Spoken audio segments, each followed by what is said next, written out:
자, 우리 주변에 있는 분들과 인사로 예배를 열어가겠습니다. 인사하시죠. 좋은 아침입니다.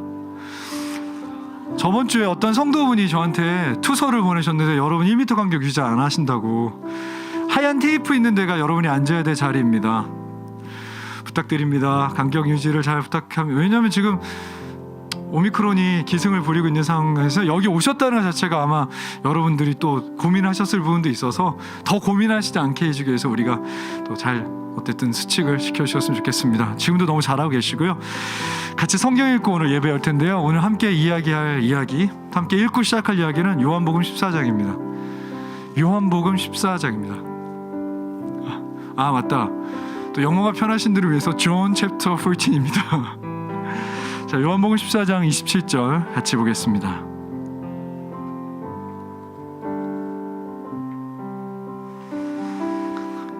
요한복음 14장 27절 천천히 읽겠습니다. 시작. 평안을 너에게 끼치노라. 곧 나의 평안을 너에게 주노라. 내가 너에게 주는 것은 세상이 주는 것과 같지 아니하니라. 너희는 마음에 근심하지도 말고 두려워하지도 말라. 아멘. 두 번째 그때는 평안이 필요한 누군가를 생각하며 읽어볼까요? 평화가 필요한 사람들, 현재 갈등과 공경에 처한 사람들을 생각하며 그들을 기억하며 한번 읽어보겠습니다. 시작. 평안을 너에게 끼치노라. 곧 나의 평안을 너에게 주노라. 내가 너에게 주는 것은 세상이 주는 것과 같지 아니하니라. 너희는 마음에 근심하지도 말고 두려워하지도 말라. 아멘. 마음속으로 손을 한번 들어보시죠. 혹시 지금 평화가 필요하신 분이 계신지, 어떤 갈등 가운데 힘들어하시는 분들이 계신지, 회사나 가족과 혹은 친구들과의 관계. 두 번째, 혹시 그런 평안이 필요한 누군가를 알고 계신지. 이 시간 기도할 때는 만약 여러분이 필요하시다면 하나님 저에게, 혹은 누군가라면 그에게 하나님 평화가 임하기를 원합니다. 같이 그렇게 기도하며 예배를 열겠습니다. 기도하시겠습니다. 사랑의 주님, 만약에 오늘 여기 앉아있는 누군가 중에 갈등과 공경으로 마음속에 근심과 염려가 있다면 평화가 임할 수 있도록 주께서 세상이 잘 이해 못한다는 그 평화를 줄 수 있는 예배가 되게 해주십시오. 하나님 또한 생각해보면 우리 가운데 누군가 평화가 필요한 사람들이 있음을 기억합니다. 주님, 이 예배가 누군가에게 평화가 될 수 있도록, 무엇인가 시작될 수 있는 예배가 될 수 있도록 주님, 오늘 우리의 예배를 이끌어 가 주십시오. 주님을 의지합니다. 주님은 평화의 왕이십니다. 평화의 소식이셨습니다. 주님을 깊이 경험하는 예배가 되게 해주십시오.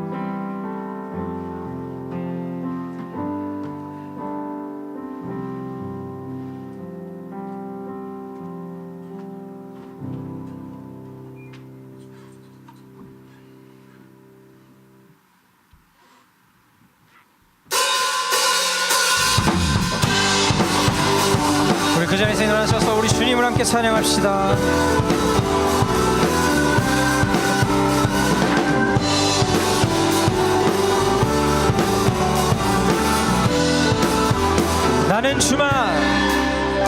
나는 주만 높이리.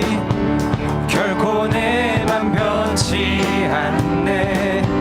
세상 모든 권세 모든 영광 십자가 앞에 다 버리고 나의 충성과 내 헌신 내 모든 소망 오직 예수. 나무에 달려 죽으신 그분께 오직 우리 주께 내 믿음 소망 찬양 받기 합당한 분 또 오직 만왕의 왕께 엎드려 경배하며 모두 드리니 오직 우리 주께 내 믿음 소망 찬양 받기 합당한 분 또 오직 만왕의 왕께 엎드려 경배하며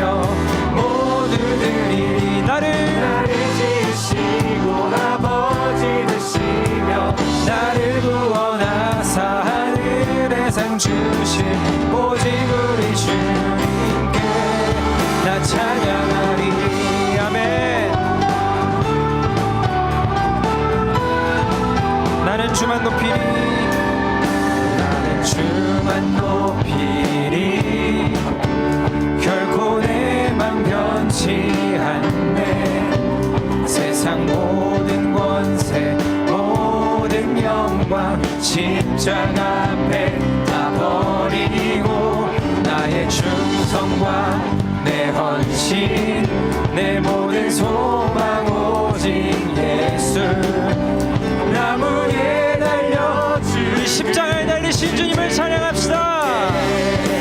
오직 우리 주께,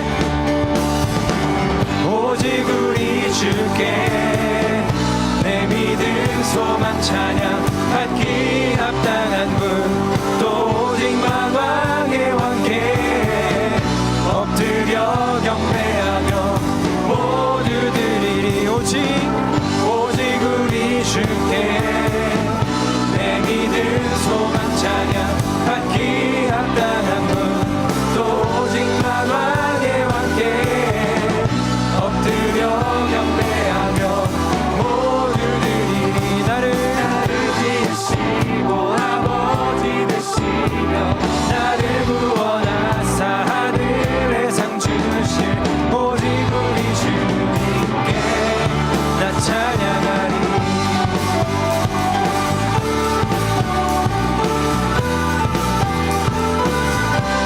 나 찬양하리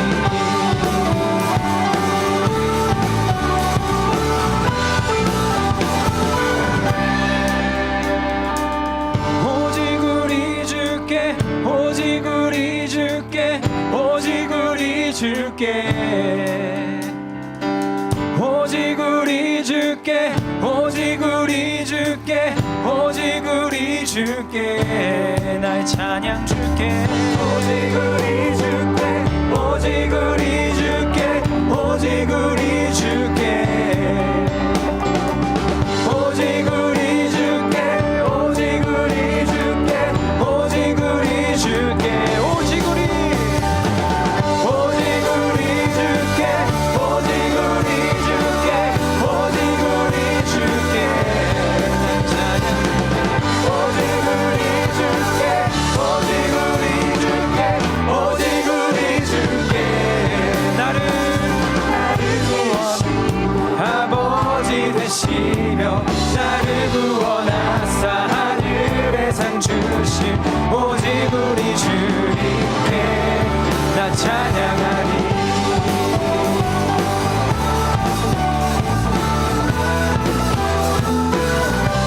나 찬양하리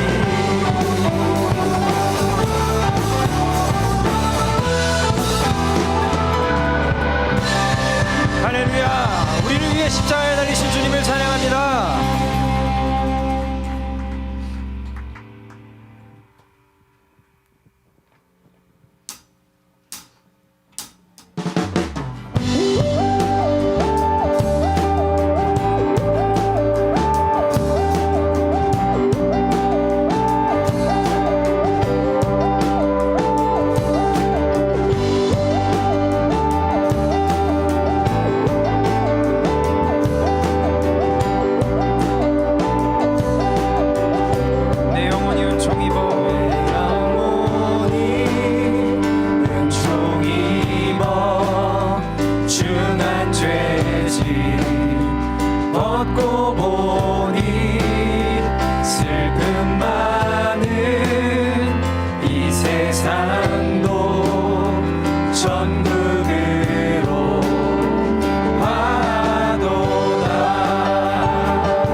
주의 얼굴 뵙기 전에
함께하네. 주 나와 함께하며 내 상처 치유해 주실래.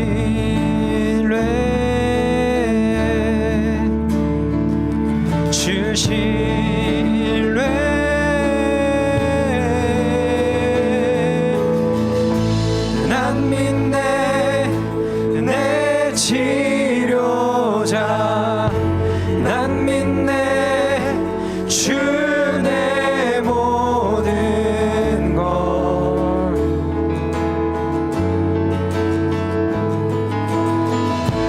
난 믿네 주 내 기억.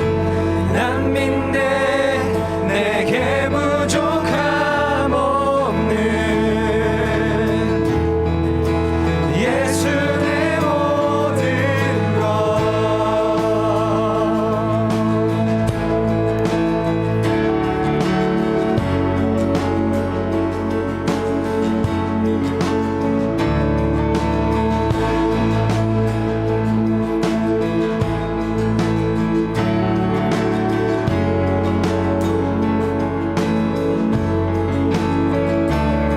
주 모든 삶 붙드사 날 잠잠케 하네. 주 나와 함께하며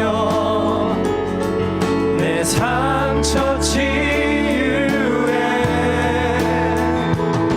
주실래.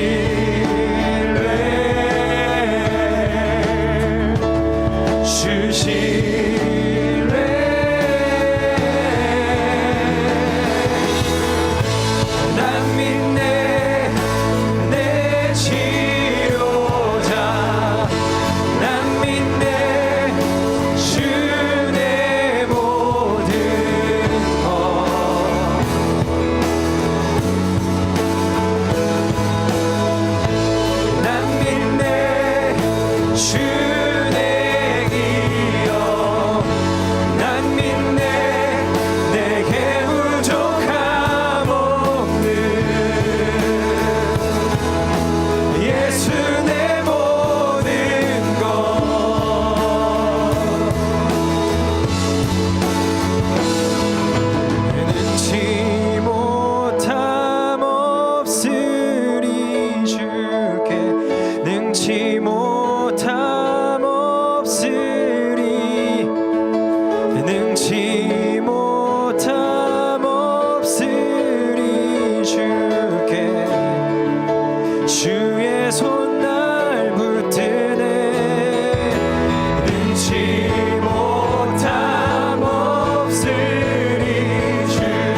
고백을 하십시다. 난 믿네 내 치료자, 난 믿네 주 내 모든 것. 예수 예수 예수, 난 믿네 주 내 기억, 난 믿네 내게 부족함 없는 예수 내 모든 것. 믿음으로 능치 못함 없으리, 능치 못함 없으리, 능치 못함 없으리. 주의 손 날 붙드네, 능치 못함 없으리. 주께 능치 못함 없으리, 능치 못함 없으리. 주께 주의 손 날 붙드네. 사랑하는 여러분, 이 시간 잠시 주 앞에 능치 못하심이 없는 Nothing impossible, 주님께 기도할 것들이 있다면 개인과 여러분의 가족과 여러분 삶의 기도 제목으로 같이 기도하십시다. 기도하겠습니다. 사랑의 주님, 주께서 하시는 줄 압니다. 제가 처해 있는 많은 상황이 있습니다. 제가 해야 될 많은 도전들이 있습니다. 어떤 것이 가능한지, 어떤 것이 가능하지 않은지 하나님 몰랐습니다.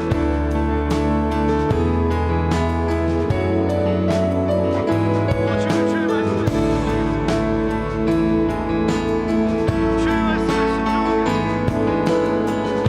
주의 말씀을 순종하겠습니다. 주의 말씀을 순종하겠습니다. 주님의 길을 내어주십시오. 모든 것이 가능함을 다시 한번 고백합니다. 주 앞에 모든 것이 가능함을 고백합니다. 제가 주의 길 안에 있다면, 제가 주의 길을 걷고 있다면 하나님 모든 것이 가능함을 제가 알고 있습니다. 오 주님, 제가 한 걸음 한 걸음 조심스럽게 주 안에 있는지 확인하게 하시고, 제가 구하고 기도하는 모든 것이 주님 안에 있는지 알게 하시고, 주께서 가라 하시면 삶을 들으려 결정한 주 앞에 내가 갈 수 있도록 도와주십시오. 다시 한번 능치 못할 주님을 경험할 시간이 오고 있습니다. 다시 한번 제 마음은 기대로 가득합니다. 주님만이 하실 수 있는 일이기 때문입니다. 주께서 해주십시오. 모든 것이 주께 달려 있습니다. Oh Lord, everything is in you, Lord. Take it from me. I'm nothing, Lord. 난 아무것도 아닙니다. 주님 가져가 주십시오. 주님이 하십시오. 주님이 해주십시오. 저는 아무것도 아닙니다. 주님이 하셔야 합니다. 제가 주 안에 있는지 알게 하여 주십시오. 주님은 부족함이 없으십니다. 주님이 나의 기업이십니다. 주님이 나의 기업이십니다. 주님이 나의 기업이십니다. 주님이 나의 재산이십니다. 주님이 나의 도움이십니다. 주님이 나의 모든 것입니다. 오 주님,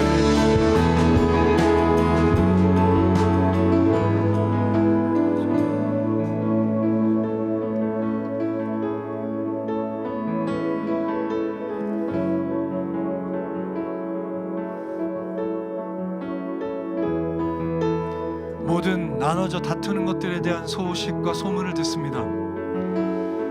사실 서로 미워할 이유가 별로 없는데도 끝없이 미워하는 이야기를 듣습니다. 때론 남성과 여성이, 때론 젊은 사람들과 나이 든 세대가, 때론 오랫동안 지속된 냉전의 체계가, 때론 교회 안에서, 때론 가정 안에서, 사랑하는 여러분, 제가 믿기로는 주께서는 우리의 평화가 되십니다. 세상을 창조하신 분의 마음은 평화이십니다. 그렇기 때문에 우리는 언제나 주님 평화로 임하여 주십시오라고 기도할 수 있습니다. 때론 우리 눈에 불가능해 보이는 여러분의 가정과 관계와 우리의 시대의 상황과 어떤 나라들 간의 다툼도 제가 믿기로는, 또한 제가 알기로는 주께서 하실 수 있습니다. 이 시간에 평화를 갈망하며 평화를 기대하는 사람들에게 주의 평화가 임하도록, 또한 이 시간에 그런 것들을 결정할 수 있는 사람 가운데 하나님께서 임하셔서 주님, 하나님의 사람들이 나타나 시대가 평화로 나아갈 수 있도록 도와주십시오. 우리 같이 그렇게 기도하겠습니다. 기도하십시다. 사랑의 주님, 온통 싸우는 얘기뿐입니다. 전쟁이 코앞에 있다는 소문도 들려옵니다. 외교부가 철수했다, 외교관들이 철수했다는 얘기도 듣습니다. 신문을 펴보기가 두렵습니다. 마치 이것이 영화처럼 카운트다운 하는 것처럼 느껴집니다. 거긴 수많은 사람들의 삶이 걸려 있습니다. 수많은 사람들의 자녀들의 삶이 걸려 있습니다. 또한 이제 아이를 갓 낳고 막 기르기 시작한 젊은 부부들의 삶도 걸려 있습니다. 오 주님, 전쟁은 여전히 멈추지 않은 것 같습니다. 시리아에서, 북한에서, 또 우크라이나와 러시아 사이 수많은 곳에 여전히 전쟁의 소문이 들립니다.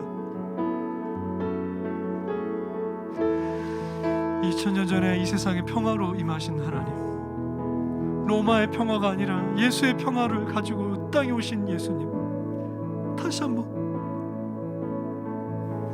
간절히 주님을 구합니다.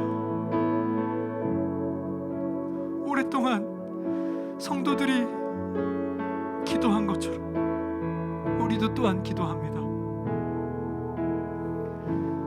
역사를 이끌어 가시는 하나님, 때론 보이지 않는 손으로 우리를 통치하시는 만왕의 왕 하나님, 다시 한번 우리 가운데 평화를 허락해 주십시오.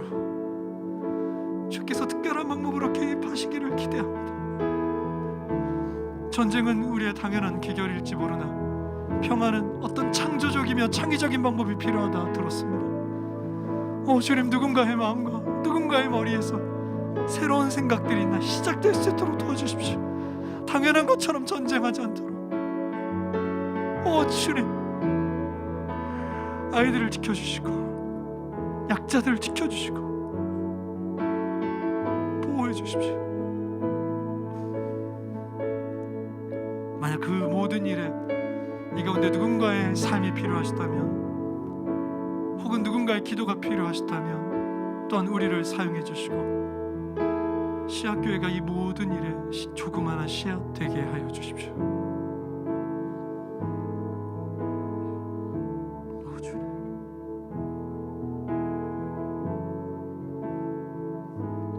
평화를 너에게 주노라. 세상이 줄 수 없는, 세상이 줄 수 없는 이 시대에 모든 평화가 필요한 사람들 위해 세상이 알 수도 없는 평화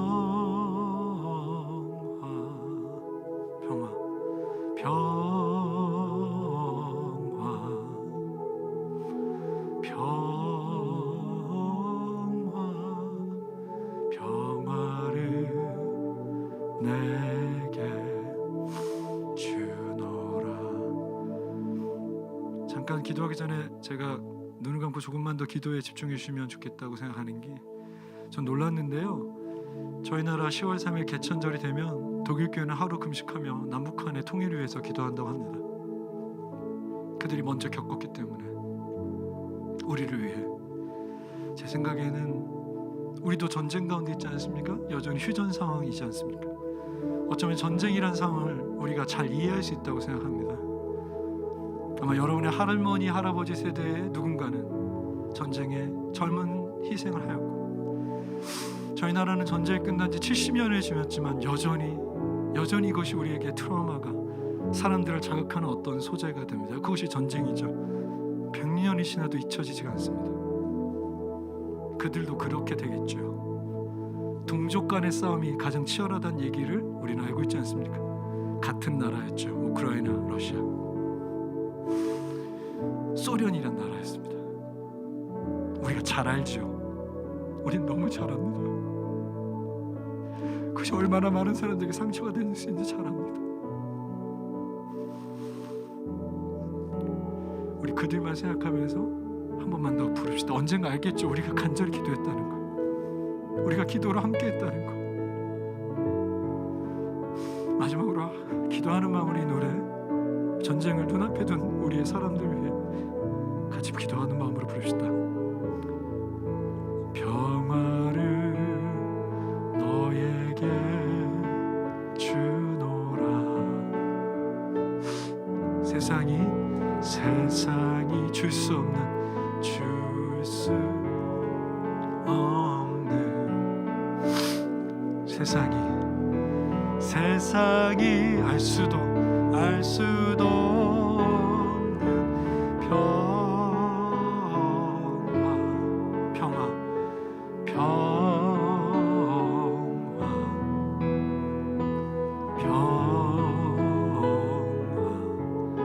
평화를 내게 주노라. 사랑의 주님, 오늘 우리는 다시 2000년 전에 예수님 앞에 있습니다. 이 땅에 가난한 마을에 찾아오셨던 하나님, 목수로서 오랫동안 수고하신 하나님, 약 3년 동안 우리에게 주님의 나라를 알려주시고, 또한 우리를 위해 십자가에 죽고 3일 만에 다시 살아나신 하나님, 우리 동일하게 예수님 앞에 앉아 있습니다. 동일하게 가르쳐 주시고, 동일하게 찾아와 주시고, 동일하게 우리 가운데 일하여 주십시오. 특별히 말씀을 전하는 시간에 우리 우성 목사 주께서 사용하셔서 우리 가운데 평생 기억해야 될 단어, 문장, 생각을 심어 주십시오. 우리가 듣겠습니다. 이 모든 말씀 우리 주 예수 그리스도 이름으로 기도하였습니다. 아멘.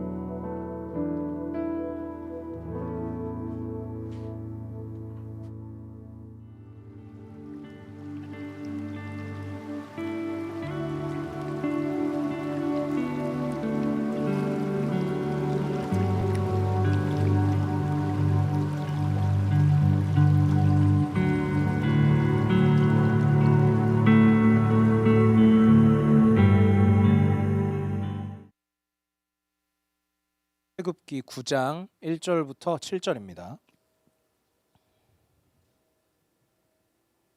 출애굽기 9장 1절부터 7절입니다.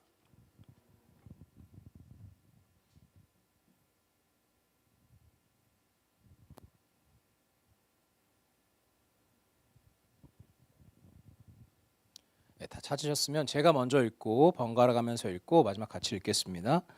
여호와께서 모세에게 이르시되 바로에게 들어가서 그에게 이르라.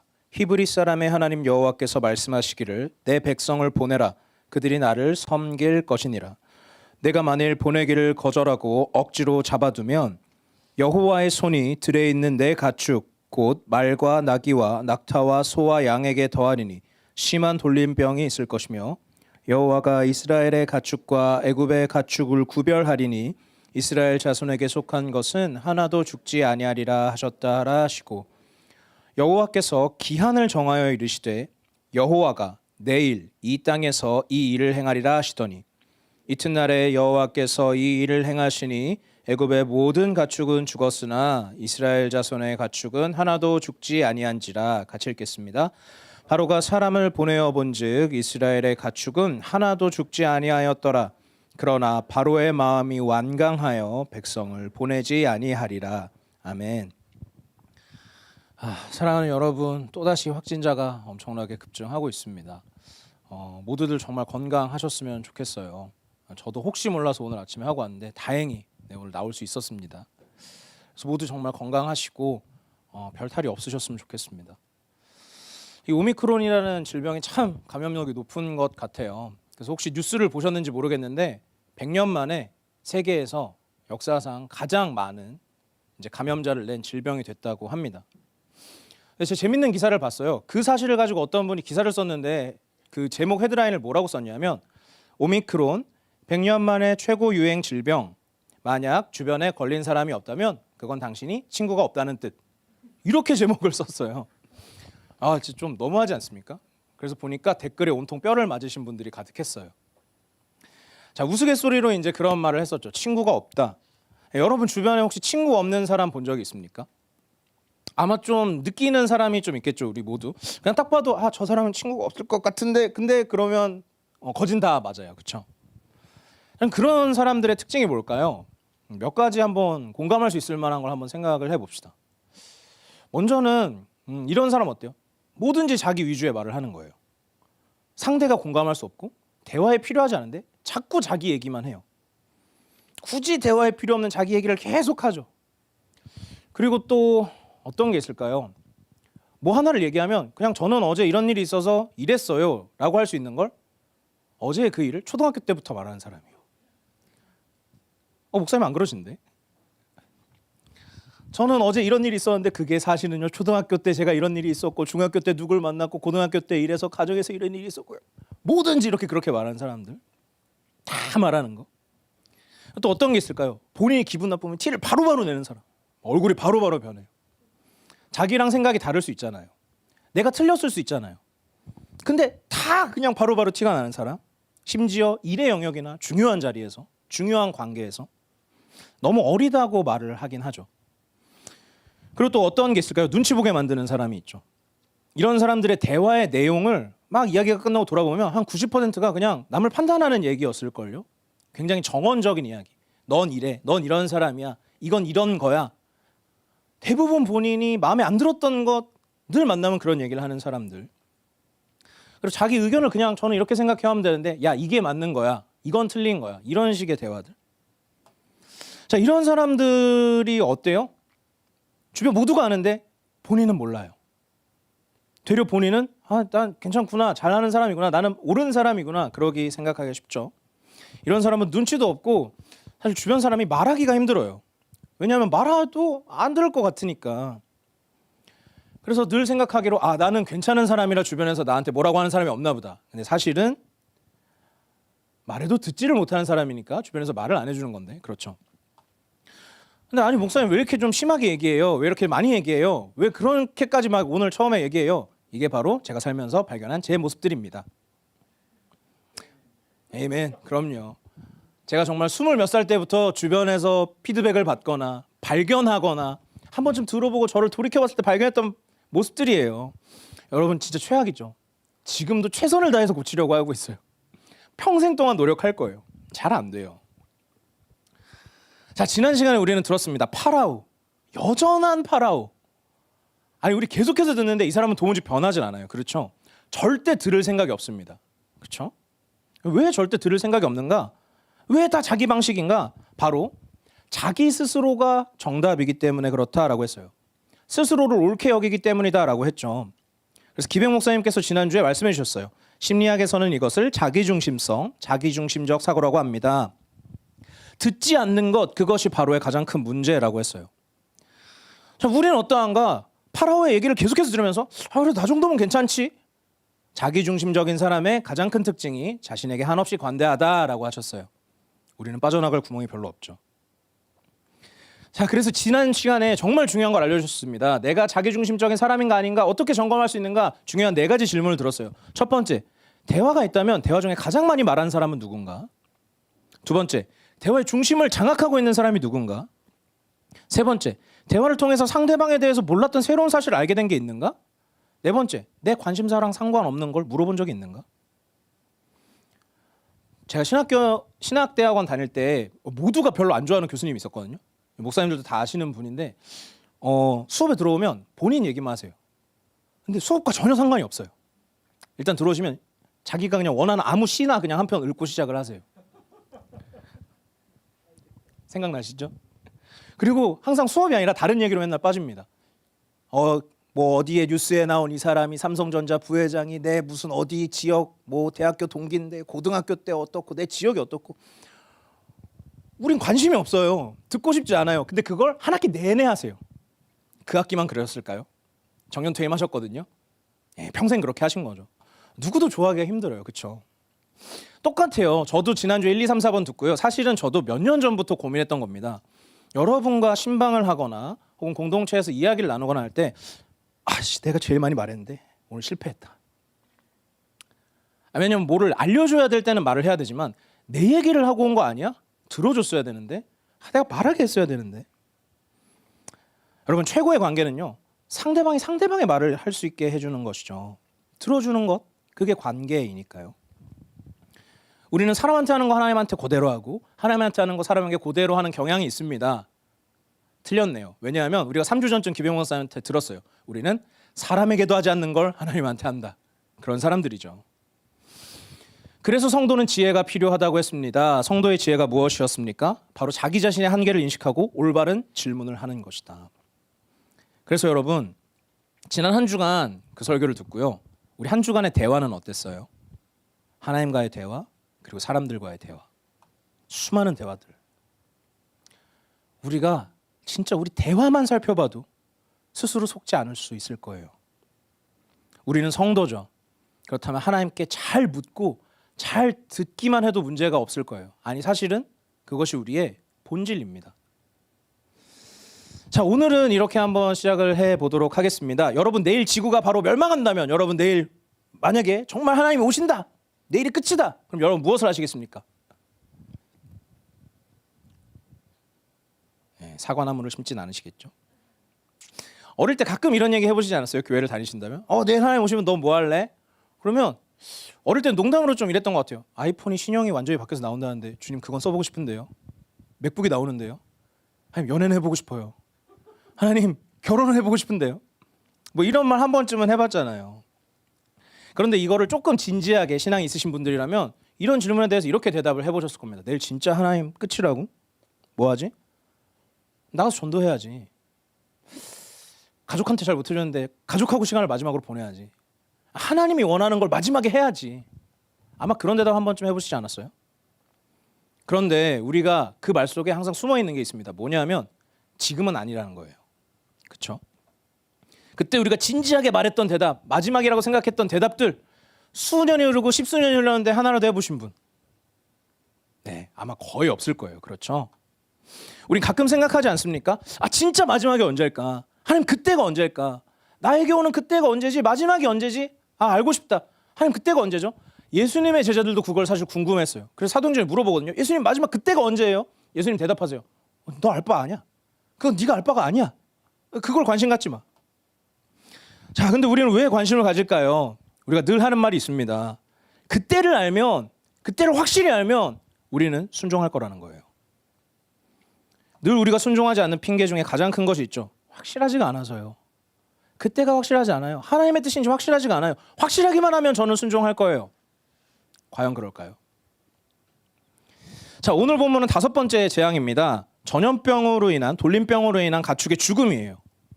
언뜻 이 내용을 보면요, 되게 짧아요. 그리고 되게 너무 심플해요. 별 내용이 없는 것 같아요. 사실 저희 이제 목사님들끼리 이제 얘기할 때는 바로의 열장이 너무 힘들다. 왜냐하면 바로는 너무 똑같다. 너무 패턴이 똑같다. 그래서 그러셨어요. 우성아 이번 주에 너가 설교네. 러시안 룰렛 어디 한번 당해봐라. 탕탕탕.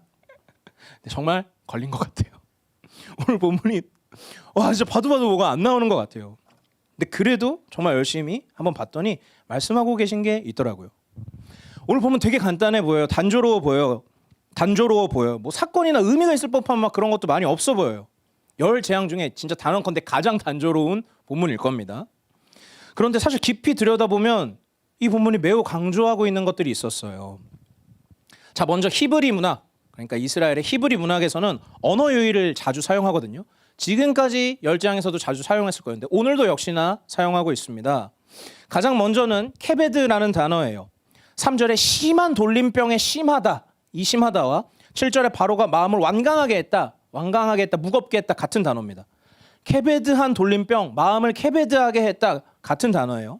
우리가 여러 번 설교에서 들었죠. 무게라는 뜻을 가지고 있습니다. 그래서요, 이 케베드가 어디에도 쓰이냐면 하나님의 영광할 때도 이 단어입니다. 그러니까 하나님의 무게예요. 그래서 이것들이 어떻게 또 쓰이냐면 하나님과 정반대에 있는 사람들, 그러니까 스스로를 무겁게 만드는 사람들, 스스로가 비대해졌다, 하나님과 반대에 서 있다, 이럴 때도 쓰입니다. 그리고 오늘 7절은 이런 뜻입니다. 지난번에 김영호 쌤 말씀해 주셨는데 연속법으로 바로가 계속해서 그 마음을 무겁게 한 상태를 유지했다, 계속해서 무겁게 했다, 이런 뜻이에요. 그 다음으로 두 번째는 돌림병, 데베르라는 단어입니다. 근데 1절에 하나님의 말씀할 때 이 말씀도 다바르라는 거거든요. 둘이 스펠링이 비슷하죠? 원어로 똑같아요. 모음만 달라요. 또 이스라엘의 소유할 때도 다바르예요. 또 하나님의 일 할 때도 다바르예요. 그러니까 이 데베르와 다바르가 대비가 돼 있어요. 정반대로. 또 마지막으로는 보내다라는 단어입니다. 샬라흐라고 하는데요. 1절에 하나님 말씀하시죠. 내 백성을 보내라, 샬라흐. 근데 이거 한글도 히브리어도 똑같아요. 7절에 바로가 어떻게 합니까? 사람들을 보냈다, 샬라흐 했다. 히브리어로 보내다라는 단어가 생각보다 여러 가지가 있습니다. 근데 일부러 이렇게 써놨어요. 하나님은 야 파라오, 너 여호와의 백성을 보내라 했는데 파라오는 그걸 거절하기 위해서 사람을 보내요. 결국 이 언어 유희들이 강조하고 있는 게 뭐냐면요, 오늘 바로가 완전히 하나님과 하나님 뜻과 주권에 정반대되는 대척점에 서 있는 것을, 하나님을 정면으로 반박하고 있는 것을 강조하고 있어요. 자, 이제 본문을 순서대로 차근차근 한번 살펴보겠습니다. 오늘 1절에 이렇게 시작합니다. 히브리 사람 여호와께서 말씀하시기를 내 백성을 보내라, 그들이 나를 섬길 것이니라. 히브리 사람의 여호와, 이 표현은요, 하나님이 모세를 처음 부르셔서 3장에서 너 파라오한테 나중에 가서 이렇게 전해라고 할 때 히브리 사람 여호와가 보냈다라고 말해. 처음 하셨던 말씀을 그대로 가져오셨어요. 그러니까 다시 한번 하나님은 원론적인 이야기로 시작하세요. 나는 히브리 사람의 하나님 여호와다. 그리고 이스라엘 히브리 사람들은 내 백성이다.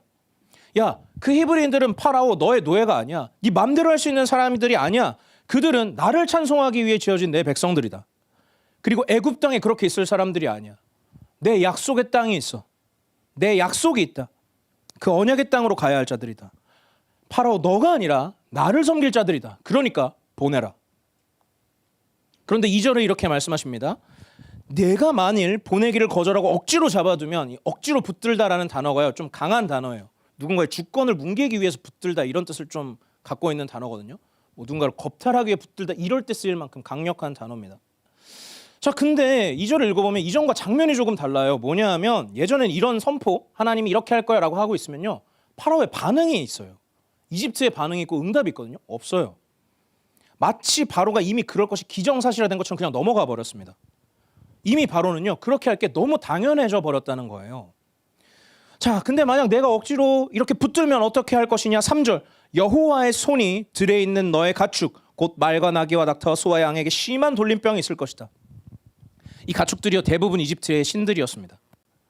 이집트인들은 황소의 신 아피스와 무네비스, 소의 신 하토르, 순양의 신 크놈 암몬, 뭐 사이스의 양 멘데스의 염소 등등등 수많은 가축들을 숭배했는데 특징이 뭐냐 하면 그들에게 길들여지고 훨씬 더 유용하고 가치 있는 동물일수록 더 숭배를 받았다고 해요.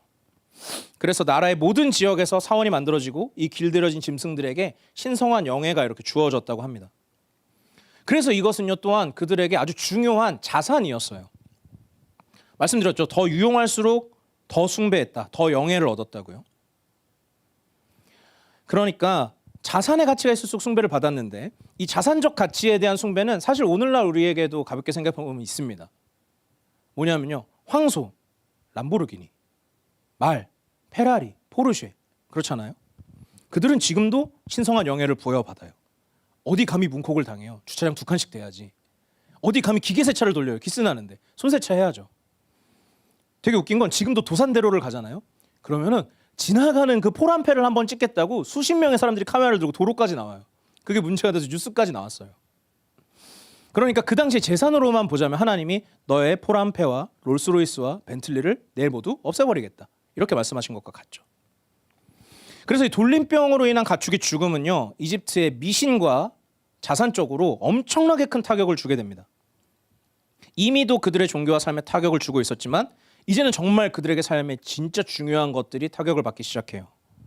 그리고 죽음이라는 개념이 여기서 좀 처음 등장합니다. 사실 이전에는요, 뭐 나일강 물고기의 죽음, 뭐 개구리 파리떼 뭐 이런 죽음 이런 것들은요 이 사람들과 별로 상관이 없었어요. 근데 이제는 비로소 그들에게 가깝고 중요한 것들에게서 죽음이 찾아오기 시작합니다. 이게 결국은요 자기에게 가장 소중한 첫째 난 것, 본인 자신까지 이어지게 돼요. 그리고 여호와의 손, 이것은 하나님의 권능을 상징합니다. 파라오가 가장 보기 싫어하는 손이죠. 그러니까 이 돌림병은요 바로 명확하게 여호와의 손으로부터 나왔다는 겁니다. 여호와의 권능이다라는 거예요. 아, 이 전염병, 뭐 돌림병 우연일 수도 있지 않을까? 아니라는 거죠. 그리고 4절, 지난 시간에 처음으로 그러셨는데 하나님이 이번에도 이스라엘을 구별하십니다. 이스라엘 백성에게 속한 것은 하나도 죽지 아니하리라. 이스라엘 자손에게 다바르한 것들은 하나도 데베르에 죽지 않을 것이다. 구별하셨어요. 그리고 이어서 성경에서 단 한 번도 나오지 않는 사건이 여기에 나옵니다. 바로 하나님이 기한을 직접 먼저 내일로 정하셨어요. 제가 알기로는, 또 제가 읽었던 책에서는 9장 5절의 말씀처럼 지역적으로 사건이 일어날 것을 하나님이 시간을 정하신 것, 먼저 정하신 것은 성경 어디에도 없다고 합니다. 뒤에 우박 때도 기한을 내일로 정하시지만 그게 온 땅 전체고 또 이제 히브리어 강조 표현이나 이런 게 조금씩 달라요. 그러니까 하나님이 직접 먼저 일방적으로 주권적으로 지정하셨다 두셨다 시간을 이런 건요 없대요. 지난번하고 변했죠. 여러분 지난 시간 기억나요? 파라오한테 먼저 물어봐 줬어요. 야, 이거 언제 없애줄까? 파라오가 내일 없애주세요. 그러니까 파라오가 결정할 수 있게 해줬단 말이에요. 오늘은 아니에요. 하나님이 직접 한 번에 먼저 못 박으세요. 이게 중요한 건 이것 또한 철저하게 하나님의 주관과 주권이라는 겁니다. 그러니까 성경 어디에도 이만큼 뭐 확실하게 드러난 적이 없어요. 이게 하나님의 뜻인 적이. 이만큼 하나님으로부터 왔다는 게 확실했던 적이 없지요. 모든 성경이나 인류 역사 중에서 없을 거예요. 그리고 하나님은 이튿날 내일 말씀 그대로 행하셨습니다. 오늘 본문이 계속해서 강조하는 게 몇 가지가 있어요. 지금까지 살펴보면요. 먼저는 100% 하나님 주권으로 일어난 일이라는 거예요. 여러분, 병이나 재앙이 뭐든지 하나님의 재앙, 뭐 하나님으로부터 왔고 하나님의 뜻이고 심판이다? 아닙니다. 성경 전체에 몇 번 안 돼요. 수백 년 동안 한 번, 수천 년에 한 번 나타난 사건을 기록한 거잖아요. 그러니까 모든 질병이나 이런 게 뭐 심판이다, 뭐 재앙이다 그렇게 생각하면 안 돼요. 근데 오늘은 분명히 말하고 있다고요. 이거 여호와의 손으로 인해서 일어난 거야. 100% 하나님이 하신 거야. 이거 하나님 때문이야 100%. 그리고 또요 어떻게 강조하고 있냐면 오늘 모세와 아론이 등장하지 않아요. 보통은 모세와 아론한테 명령해서 너 가서 말해, 가서 뭐 손을 들어서 뭘 해 이런 식으로 말을 하는데 전혀 등장하지 않습니다. 직접 말씀하시고 직접 행동하세요. 그래서 오늘은요 우연일 가능성이 하나도 없다는 것을 계속해서 강조하고 있어요. 100% 하나님의 주권과 권능으로 인해서 일어난 일이다. 바로는 지금까지 어떻게든 합리화를 했을 거예요. 그렇죠? 아니야, 우연일 거야. 아니야, 그럴 리가 없어. 에이, 그냥 우연히 일어난 일이겠지. 우연히 저쪽 땅엔 없고 이쪽 땅엔 있겠지. 지금까지는 그렇게 생각할 수 있겠죠. 근데요 오늘의 바로는 그럴 수가 없었습니다. 왜냐하면요 바로가 알게 돼요. 부인할 수 없이 직접 알게 됩니다. 바로가 어떻게 했습니까? 7절입니다. 여기도 처음 나오는 장면이 나와요. 정말 여호와가 말한 대로 이스라엘 가축은 안 죽었나? 우리 가축만 죽었나? 알아보기 위해서 사람을 샬라흐 보냈어요. 그래서 직접 본인이 확인합니다. 심지어 여기 히브리어 보면요 성경에 써 있잖아요. 한글에도 보내어 본즉 이 보다라는 게요 힌네라는 히브리어 단어인데 보라 여호와의 말씀이다 이렇게 보라 이 감탄사 그게 그대로 쓰였습니다. 그러니까 바로는 사람을 보내서 봤어요. 자세히 봤고 주목해서 봤어요. 면밀하게 확인했고 완전하게 확실하게 확인했어요. 자, 그렇다면요 바로가 이제는 마침내 확인까지 끝났네요. 그렇죠? 직접 보내서 하나님의 일인지 아닌지 확인이 끝났어요. 그럼 이제 우리는 뭘 기대할 수 있겠습니까? 야, 이제는 파라오가 확인까지 했으니까 변하겠구나. 확실하니까 좀 바뀌겠구나. 아, 그래 지난주에는 뭐 하나님 말씀대로 안 해도 요만큼 뭐 해봐 그랬으니까 이번 주에는 드디어 인정하고 납득하고 달라지겠지. 그런데 그가 어떻게 했다고요? 7절에 그런데 그는 계속해서 마음을 무거운 상태에 있게 했다. 마음을 더 완고하게 완악하게 했다. 오늘 본문이 분명하게 묘사하고 강조하는 게 몇 가지 있다 그랬죠. 첫 번째 하나님의 주권이다. 두 번째는 뭐냐면요. 파라오는 누구보다 확실하게 오늘 알았다는 거예요. 성경 어느 곳에도 없을 만큼 하나님이 분명하게 보여줬어요. 직접 말씀하시고 직접 행동하셨어요. 심지어는 본인이 사람을 보내서 두 눈으로 확인을 했어요. 그리고 마지막 특징은요. 그래서 오늘의 바로는요. 계속해서 완고한 상태에 있었다 하지만 실제로는요. 이전보다 더 완고해졌습니다. 아까 생략돼서 넘어갔다 그랬죠. 이제는 너무나 당연히 그 사람이 그렇게 완고한 게 넘어가 버렸다고. 당연해진 거예요. 더 굳어진 게. 7절에요. 보통은 재앙이 있고 나서도 반응이 있거든요. 모세와 아론을 불러서 야 잘못했다. 이것 좀 어떻게 해줘. 그것도 없어요. 곧바로 완악하게 합니다. 반응조차 없어요. 지난 시간엔 어땠죠? 되게 힘들었죠. 파리 때문에. 그러니까 보내는 줄게. 근데 이런 식으로 해. 이런 식으로 해. 타협을 하려 했어요. 딜을 하려 했어요. 해결을 해보려 했어요. 오늘은 그 시도조차 없습니다. 그러니까 파라오는 사실상 계속해서 똑같은 마음을 완강한 상태를 유지했을 뿐 아니라 이전보다 더 완악해졌어요. 여러분 처음에 말한 대로 우리는 늘 말하죠. 우리의 핑계가 있습니다. 뭐죠? 하나님 그때가 오면 할게요. 중요한 때가 오면 할게요. 확실한 때가 오면 할게요. 제가 그걸 확실하게 알면 할게요. 장담하는데 거짓말입니다. 아이돌 예능에서 유명한 말이 있죠. 일주일을 더 주면 할 수 있겠니? 한 달이면 되겠어? 1년이면 되겠어? 10년이면 되겠어? 그런 거죠. 확실하지 않아서 못하는 게 아니잖아요. 그렇죠? 어차피 하려면은요. 뭐 확실하든 안 하든 해요. 뭐냐면 마음이 있으면 이유가 없어도 한다는 거죠. 안 하려고 하면 아무리 확실해도 안 한다는 거예요. 다른 뭐가 더 필요해도 뭘 다 채워줘도 안 한다는 거예요. 이미 그 마음에 정해져 있다는 겁니다. 자, 바로는 그렇다면 왜 이렇게 했습니까? 왜 눈으로 확인을 하고도 이렇게 오히려 더 완고해졌습니까? 간단하죠. 자기 마음에 안 든다는 거예요. 눈으로 결과를 확인해도 애시당초 받아들이거나 승복하거나 순종할 마음이 애시당초 없었다는 것이죠. 왜 사람을 보냈습니까? 왜 조사했습니까? 확인해보고 사실에 근거해서 생각하려고 아니죠. 내가 원하는 정답을 보고 싶었기 때문입니다. 이미 정해져 있어요, 마음에. 아무리 확실하게 말해주고 아무리 확인을 시켜주고 실제로 확인까지 해도 들을 생각이 없습니다. 왜죠? 간단하죠.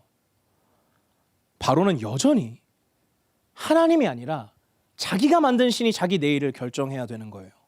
그걸 보고 싶었던 거예요. 아니라고 할지라도 자기는 그걸 봐야겠다는 것이죠. 나의 소, 나의 양, 나의 들짐승들, 내 소유, 내가 생각하는 내일, 내가 생각하는 보장, 내가 만들어낸 신, 절대로 하나님이 아니라 내가 생각하는 그것이 나의 내일을 보장해야 된다. 여러분 오늘 바로를 이렇게 그냥 보면 되게 이해가 안 되지 않습니까? 어떻게 눈으로 확인까지 하고 뭐 아닌 거 알면서도 어떻게 그러지? 근데 우리의 얘기로 잠깐 바꿔볼까요? 여러분 오해하지 말고 들어주세요. 만약에 우리 중에 누군가가 뭐 주식, 코인, 뭐 투기, 투자, 뭐 선물 옵션 몰빵을 했다고 쳐봅시다. 그게 나쁘다는 게 아니에요. 여러분 그 건강하게 해야 되는 거죠. 좋은 걸 수 있어요. 근데 그게 우리의 내일을 전부 책임질 신이 되어 있다고 해볼까요? 적당히가 아니라 그게 하나님 돼서 내 내일을 바꿀 거라고 모든 걸 다 투자했어요. 주변에서 다 아니라고 해요. 하나님도 아니라고 해요. 야 제발 빼라 큰일 난다 너 그러다가 내일 진짜 큰일 날 거야. 모두가 말하고 하나님도 심지어 말했다고 해볼까요? 근데 생각하는 거죠. 아니야 내일 하루는 다르겠지. 언젠가 한 번은 이것이 나의 내일을 바꿔줄 거야. 근데 다음 날 폭락장이 온다던가 폭락이 아니라 뭐 상장 폐지가 됐다던가 다 날아갔다고 해볼까요? 여러분 그런 일이 실제로 일어나면요 99%가 하락해서 막 모든 게 없어졌다면요 그렇구나 하고 하나님한테 돌아올까요? 아닐걸요. 내가 잃어버린 소유에 대한 미련을 못 버리고 하나님을 미워하지 않을까요? 뭐냐면요 그 신이 여전히 바뀌지 않았다는 거죠. 결코 하나님께 돌아오지 않습니다. 파라오 되게 평범한 사람 아니에요? 그렇죠? 멀리서 찾을 필요가 없어요. 슬픈 얘기지만 강릉 가면 많이 계시고요. 라스베가스 가면 많이 계세요. 코인 갤러리 가면 많이 계세요. 우리 모습 가운데에도 있죠. 여러분 이스라엘의 땅, 하나님이 구별하신 하나님 백성의 땅 뭐가 달랐죠? 되게 간단해요. 소가 그냥 소였을 뿐이에요. 람보르기니가 나쁜 게 아니에요. 그냥 자동차였을 뿐이라고요. 그 땅에서는. 이집트에서는요. 소가 내일을 책임질 신이 되어 있어요. 우리가 파라오와 별반 다르지가 않습니다. 하나님 아닌 다른 것이 우리의 내일을 붙들고 하나님이 되어 있다면 그것이 관계이든 사람이든 뭐 재정이든 쾌락이든 내가 원하는 일이 성취되는 것이든 우리도 파라오처럼 눈으로 아무리 확인해도 못 받아들일걸요. 뭘 갖다 줘도 못 받아들일 거예요. 왜 바로는 누구보다 선명하게 확인을 하고도 마음을 이전보다 굳게 먹는가? 오늘 바로는 이 본문에서 이 시점에서 누구보다 여호와를 확실하게 알아요. 내가 뭘 해야 되는지, 이 일이 왜 일어났는지, 누구의 주권인지, 하나님이 뭘 원하시는지, 심지어 사람을 보내서 하나님의 일인 걸 확인까지 했어요. 모세와 아론도 그렇게 확인도 안 했어요. 지금 이 시점 이 본문에서 파라오는 현존하는 그 누구보다 하나님의 뜻을 명확하게 확인했다고요. 사실 그가 가서 확인한 것은 무엇입니까? 실제로 사실은 내일의 주인이 여호와 하나님인 것을 본 거 아니에요? 그런데 왜 더 완고해집니까? 그 안에 신이 여전히 바뀌지 않았기 때문이죠. 나의 내일을 책임질 신은 죽어도 여호와만큼은 아니어야 된다는 겁니다. 그에게는요, 내가 만든 신, 아니요, 얘기가 길어지니까 결론부터 말할게요. 그는요, 내일을 직접 통제하고 싶어 해요. 그는 내일에 대해서 본인이 하나님이 되고 싶어 해요. 자기가 내일의 주인이 되고 싶은 거예요. 그러니까 하나님을 눈으로 보고 그 내일을 지나고 확인을 해도 바뀔 수가 없죠. 그렇다면 우리는 어떻습니까? 여러분, 우리의 내일은 누구에게 달려 있습니까? 성도인 우리는 하나같이 대답할 거예요. 하나님이십니다. 그런데 그래서 우리가 내일에 대한 불안이 없나요? 있죠. 불안하죠. 아까 말씀드렸잖아요. 여러분, 저요, 이 설교 준비하면서 목사님들은 아시는데 그 어느 때보다 계속 만날 때마다 말했어요. 목사님 죽겠어요. 미치겠어요. 설교가 안 나와요. 뭘 얘기해야 될지 모르겠어요. 진짜 안 나오는 거예요. 보통 자료조사를 아무리 늦게 맞춰도 화요일이거든요. 진짜 늦으면 수요일이에요. 금요일 밤까지 봤어요. 근데 어제 설교 준비를 사정상 못해서 사실 토요일 밤까지 본 거랑 똑같아요. 아니, 제가 뭘 모자라게 한 게 아니에요. 최대한 열심히 했고 이제 제자반도 이번 주에 시작했거든요. 하루도 안 빠지고 제대로 막 꽉꽉 채워서 기도하고 정말 열심히 했는데 미치겠더라고요. 안 되니까. 도망가고 싶었어요. 너무. 근데 막 기도하다가 문득 깨달은 게 있었어요. 하나님이 툭 부르시는 것 같더라고요. 야, 너는 내일의 주인이 누구냐고 설교할 거면서 왜 네 내일의 주인은 안 바뀌냐? 너 내일 주인 누구야? 그렇게 말씀하시더라고요. 그때 깨달았죠. 맞아, 나의 내일은 하나님 건데 난 왜 이렇게 내가 책임져야 될 것처럼 불안해하고 있나? 근데 그렇다고 해서 설교가 뭐 더 나오진 않았습니다. 중요한 걸 깨달았다고요. 여러분, 우리는 늘 내일을 불안해하는 존재죠. 맞죠? 심지어 우리는요, 하나님의 일을 하면서도 내일을 불안해해요. 끊임없이 갈등해요. 갈등하는 존재예요. 여러분, 갈등이 없다 그러면 말이 안 돼요. 그건 되게 미신 같은 하나님 아닙니까? 끊임없이 우리는 내일을 불안해요. 왜 그렇죠? 그건요, 본질적으로 내일이 우리 것이 아니기 때문에 그래요. 그리고 우리가 하나님이 아니기 때문에 그렇습니다. 그래서 우리가 하나님에 대해서 시선을 잃어버리고 내일을 마주할수록 불안해지는 건 당연한 거예요. 자, 그러면 어떻게 해야 될까요? 가장 먼저는 한계를 인정해야죠. 우리가 내일을 염려하는 건 미련한 일이라고 합니다. 예수님이 말씀하셨어요. 내일 일을 염려하지 마라. 그 다음 문장이 진짜 멋있어요. 내일 일은 내일이 염려하게 해라. 우리 게 아니라는 거예요. 우리에게 내일이란 무엇인가 그걸 아는 게 중요한데 뭐죠? 우리에게 내일이라는 것은요, 그저 파라오처럼 내일이 되면 확인할 수 있는 것뿐이에요. 그게 우리 한계예요. 내일에 대해서 할 수 있는 모든 것이에요. 그것부터 인정해야지요. 내일은 통제할 수 있는 게 아니에요. 내일은 그냥 내일의 주인이신 분과 함께 있어야 되는 거죠. 자, 질문 하나 드려보겠습니다. 자, 여기서 내일을 바꾸실 수 있는 분, 아니면 살면서 한 번이라도 나는 내일을 바꿔봤다 하시는 분 없죠. 근데 이 질문을요, 인류 역사상 누구도 할 수가 없는데 대답을, 인류 역사상 이 질문에 손을 들 수 있는 사람이 단 한 명도 없는데 우리는 여전히 파라오 같아요. 우리의 내일에 대해서 끊임없이 직접 하나님이 되려고 합니다. 오늘 본문에서 가장 슬픈 건 뭐냐면, 혹은 또 기쁜 소식이라고 해야 될까요? 너무 선명하다는 거예요. 그리고 너무 쉬워요. 오늘 파라오가 하나님의 뜻을 알기가 어려웠나요? 내용이 어려웠나요? 꽁꽁 숨겨져서 코딩을 해독해야지만 알 수 있었나요? 아니죠. 너무 간단했어요. 그냥 보내면 돼요. 아니면 평생 모르다가 잠깐 알려주고 눈치를 못 채면 지나갈 만한 그렇게 알려주셨습니까? 아니죠. 계속 말씀하셨어요. 5번째 재앙이잖아요. 인류 역사 내 인생에 한 번만 일어나도 말이 안 될 만큼 강력한 사인인데 연속으로 일어나면 곱하기인데 계속 알려주시잖아요. 아니면 너무 확실하지 않게 알려주셨나요? 불분명했나요? 아니요. 어느 때보다 확실하게, 성경 어디에서보다 확실하게 알려주셨다고 했어요. 너무 선명해요. 사실요, 이 출애굽기에 등장했던 모든 사람들이 지금 압니다. 모세도 마술사도 뭐 바로도 이집트 주민들도 다 알아요. 하나님의 뜻이 뭔지. 너무 쉬워요. 하나님의 뜻을 아는 건 너무 쉽고 분명한 거예요. 언제나 자세히 보면요, 하나님은요, 하나님의 뜻을 알려주지 않은 존재가 없어요. 거부하는 존재만 있을 뿐입니다. 우리는 내일을 통제할 수가 없죠. 확인만 할 수 있을 뿐. 우리가 할 수 있는 게 아무것도 없어요. 그런데 사랑하는 여러분, 기뻐하십시오. 진짜 기쁜 소식이 있습니다. 우리가 내일에 대해서 할 수 있는 게 딱 하나 있어요. 뭐냐면 하나님 손잡고 같이 나아가는 거예요. 내일의 주인이신 그분과 같은 발걸음을 걷는 거예요. 하나님 우리에게 많은 것, 엄청난 거 요구하신 적이 없어요. 맨날 딱 한 가지 요구하세요. 뭐냐면 너 생명이신 하나님의 뜻에 같은 길에 서라. 그리고 그 뜻은 너무 쉽고 분명하죠. 그분과 함께하는 발걸음, 그분과 함께하는 내일에 그 결국에 죽음이 아니라 영원한 생명이 있을 것이다. 사랑하는 여러분, 오늘도 바로처럼 명확하게 하나님의 뜻인 줄 알고서 계속해서 거역하고 계시는 분이 계십니까? 근데요, 우린 자주 그렇죠.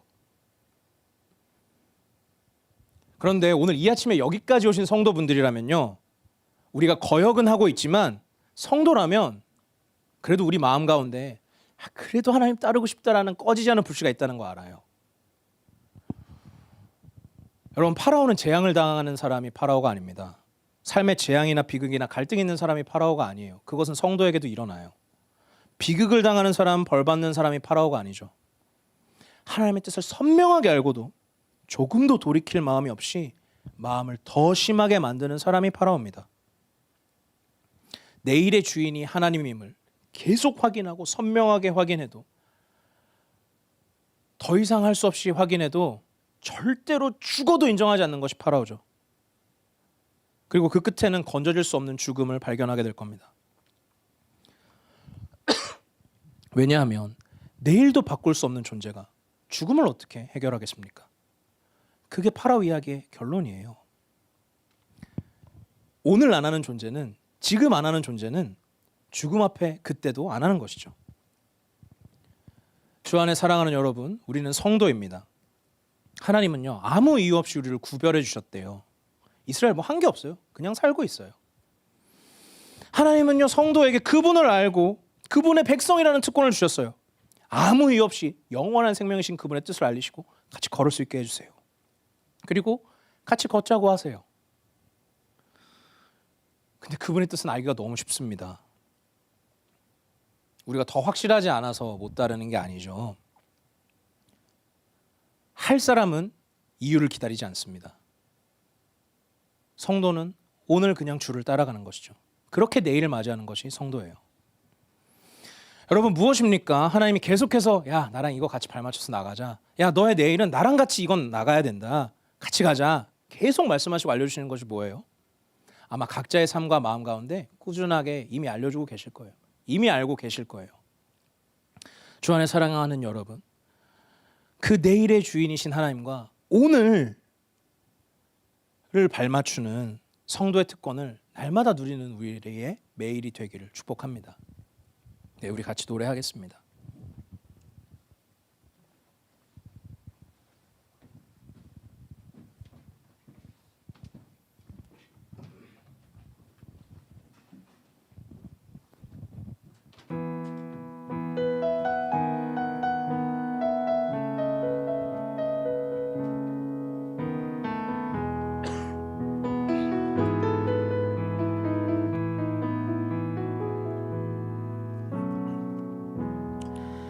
주님, 당신은 내 삶 구석구석까지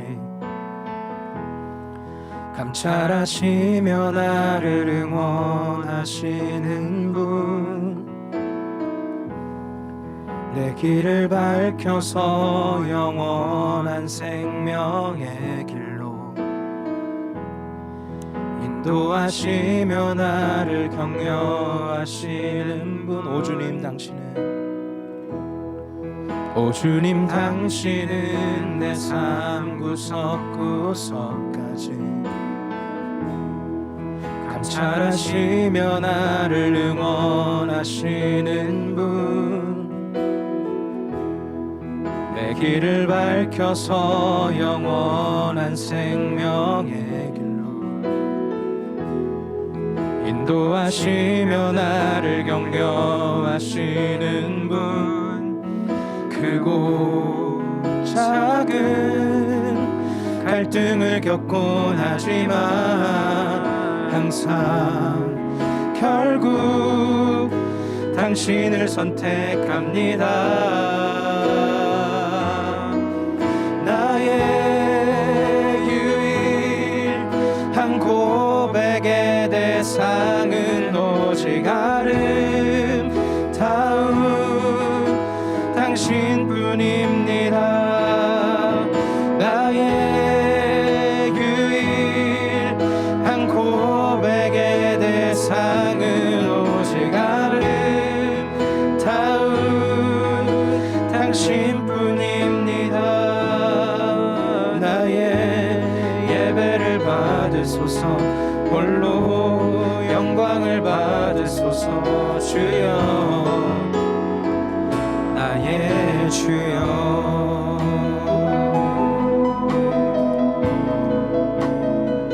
오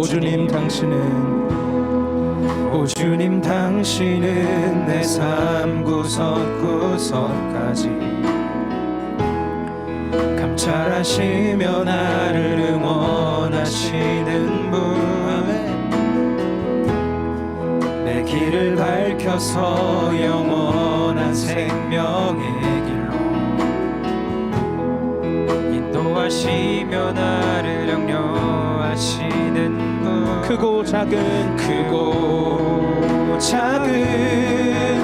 갈등을 겪곤 하지만 항상 결국 크고 작은 당신을 선택합니다.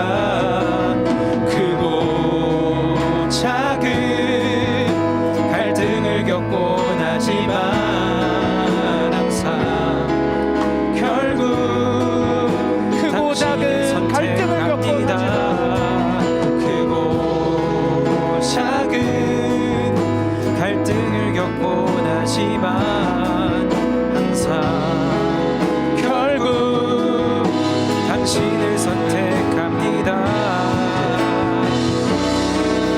나의 유일한 고백의 대상은 오직 아름다운 당신뿐입니다. 나의 유일한 고백의 대상은 오직 아름다운 나의 유일한 분입니다. 나의 유일한 고백의 대상은 오직 아름다운 당신뿐입니다. 나의 유일한 고백의 대상은 오직 아름다운 당신뿐입니다. 나의 예배를 받으소서, 홀로 영광을 받으소서. 주여, 나의 주여. 사랑하는 여러분, 우리가 잠시 눈을 감고 기억해 봅시다. 여러분, 정말 바뀌고 싶었던 내일을 꿈꿨던 오늘이 있지 않았습니까? 죽을 것만 같았던 오늘을 보냈던 시간들이 있지 않아요? 그런데 그 내일을 하나님이 생명으로 바꿔주신 경험이 우리 삶에 너무 많지 않습니까? 우리 가만히 잠잠히 그 하나님을 기억해 봅시다. 오 하나님, 당신이 내일의 주인이셔서 얼마나 감사한지 이미 우리는 알고 있습니다. 우리 그 하나님을 기억하면서 우리 각자 잠잠히 우리의 입술로 내일의 주인이신 하나님을 찬양합시다. 같이 기도드리시겠습니다. 하나님, 우리의 숱한 죽음과 고난과 갈등과 마음의 번민과 타들어가는 고통 속에서 하나님은 내일을 바꿔주셨습니다. 오 주님, 하나님이 나의 하나님이고 내가 하나님의 백성인 것이 얼마나 감사한지 수도 없이 경험했습니다. 우리의 질병으로부터 때로는 고치셨고, 우리의 갈등으로부터 회복시키셨고, 우리의 갈등이 오히려 사랑으로 변하게 하여 주셨고, 오 주님, 우리의 곤고함을 부유함으로 바꿔주셨습니다. 우리의 마음의 가난을 풍족함으로 바꿔주셨습니다. 그 하나님이 여전히 우리의 내일의 주인이심을 찬양합니다. 새 길을 행하시는 주님, 길을 만드시는 주님, 우리 앞에 바다가 있다 하면 가르시고 가르지 않으시면 그 위를 걸어가게 하시는 주님을 찬양합니다. 오 주님, 내일이 우리에게 달려있지 않음이 얼마나 감사한지, 하나님께서 우리의 내일의 하나님이 되어주시니 너무 감사합니다. 오 주님, 그것을 우리가 더 깊이 알기 원합니다. 주의 아름다우신 그 이름을 찬양합니다. 그것이 우리의 내일을 이끌게 하여 주시고, 그 내일의 하나님 때문에 우리의 오늘이 결정되게 하여 주시고, 하나님, 주의 이름을 찬양합니다. 주의 이름을 찬양합니다. 저는 어제도 경험했고 오늘도 경험했고 오늘 새벽 아침에도 눈을 뜨고 경험했습니다. 제가 그 주님 앞에 설 수 있다는 것이 얼마나 큰 감격입니다. 그 하나님이 오늘 나의 내일을 붙들고 있는 게 얼마나 큰 행복인지, 주님 너무나 좋습니다. 너무 좋습니다. 하나님 앞에 서 있다는 것이, 하나님이 나의 우리의 내일을 주는 것이 너무 좋습니다. 오 주님, 너무 좋습니다. 너무 좋습니다. 너무 좋습니다. 주님을 찬양합니다. 주님이 사랑의 하나님, 찬양받을 영광의 주이시고 깊이 알게 하여 주시고, 우리의 삶 깊이 알게 하여 주시고,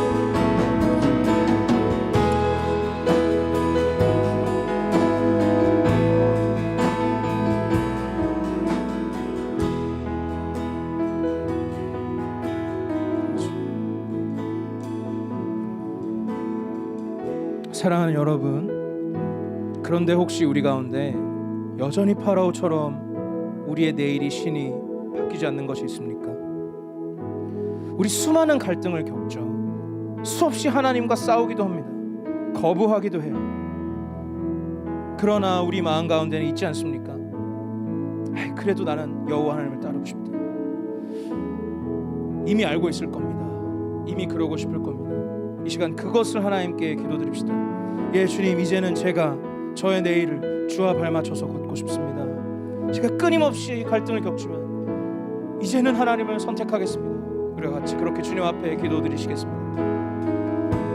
하나님, 여전한 저의 고집이 있습니다. 제가 관계하는 방식입니다. 제가 일어나길 원하는 일입니다. 저의 생각대로 내일이 흘러가야 된다는 압박감입니다. 내 뜻대로 되지 않을 때 저는 너무나 큰 스트레스를 받습니다. 여전히 저는 제 삶의 주인이고 싶어합니다. 오 하나님, 아닙니다. 하나님이 나의 주인이십니다. 하나님이 나의 내일의 주인이십니다. 오직 그러하니 제가 내일을 염려하는 것에서 벗어나 내일의 주인이신 주님과 발맞춰 보겠습니다. 우리 마음 가운데 있는 그 꺼지지 않은 하나님을 향한 불을 다시 한번 불태워 주십시오. 우리 한 사람 한 사람 성도들에게 그 불이 다시 한번 타오를 수 있게 하여 주십시오. 당신께서 하실 것을 믿습니다. 당신께서 하실 것을 믿습니다. 하나님, 우리가 이제는 하나님을 향해 발맞춰가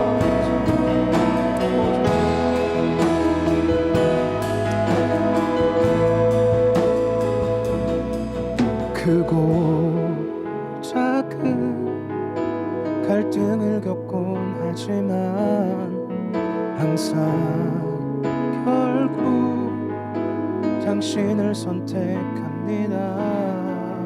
크고 작은 갈등을 겪곤 하지만 항상 결국 당신을 선택합니다. 사랑하는 주님, 우리도 파라오처럼 여전히 우리의 내일의 주인이 나이길 원합니다. 그래서 끊임없이 내일을 불안해합니다. 여전히 나의 뜻대로 되지 않는 내일을 바라볼 때면 너무나 답답함을 느낍니다. 그러나 오 주님, 우리가 아니라 하나님이 우리의 내일의 주인이심이 얼마나 감사한지요. 주님, 우리가 수많은 거역과 좌절과 갈등에도 결국 당신을 선택하겠습니다.